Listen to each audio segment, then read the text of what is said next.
Welcome. Today we're going to be talking about revising your work. Nobody gets it right the first time, and usually not the second or the third or the fourth. And perhaps one of the most painful things about writing is the process of revising, of going back and doing it again and again and again. So what we're going to do today is to look at this PowerPoint, and I'm not going to talk about and read it to you. You can do that on your own. But I'm going to point out a few of the things that you need to pay attention to. And you need to go through this again on your own a little bit more slowly. So let's take a look and see what's here. The writing cycle, we talk about this all the time. You have to begin with pre-writing and then go to drafting, get those ideas that you've brainstormed and put them into some kind of order, then read what you've written, make changes, read it again, make more changes, go back to your notes, go back, revise, and when you think it's just about perfect, then you refine and start looking at the spelling and the grammar and the vocabulary. And then you send it off to me. And then you get my feedback and you're like, oh. And what do I comment on? I comment on the format, I comment on the content, and I comment on the language. So let's look and see what exactly these comments mean. So when I look at it, the first thing you need to find is, what are the general comments? What are the main problems? And see, here are some of the things that I talk about. Instructions. You didn't follow instructions. This is no different than when your boss comes and says, Tomer, you need to write an email, a memo, and that's what you've got to do. So make sure you understand the task. And maybe there's a problem with the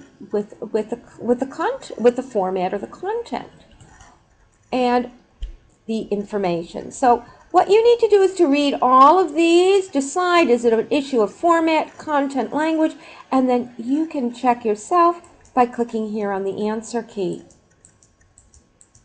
Yeah, I'm doing it fast because I want you to go back and look again.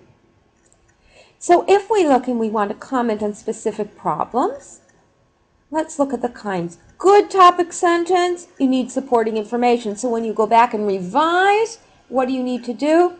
Look for some more supporting information. Go back to that brainstorming. Run-on sentence, that's grammar. Conclusion, but is that the way? And sometimes it has to do with language. Cut versus cut back. They're going to cut the budget for education. That means, oops, no education. Cut back, they're going to reduce the amount of money. The thing that we start with are the big problems, because the spelling, the grammar, they're going to get changed.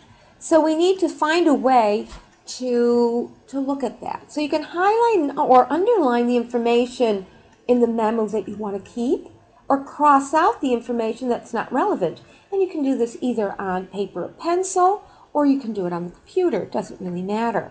All these options are available for you. And then you go back and pre-write again, using that information that you have, that you've highlighted and underlined, and redo that pre-writing.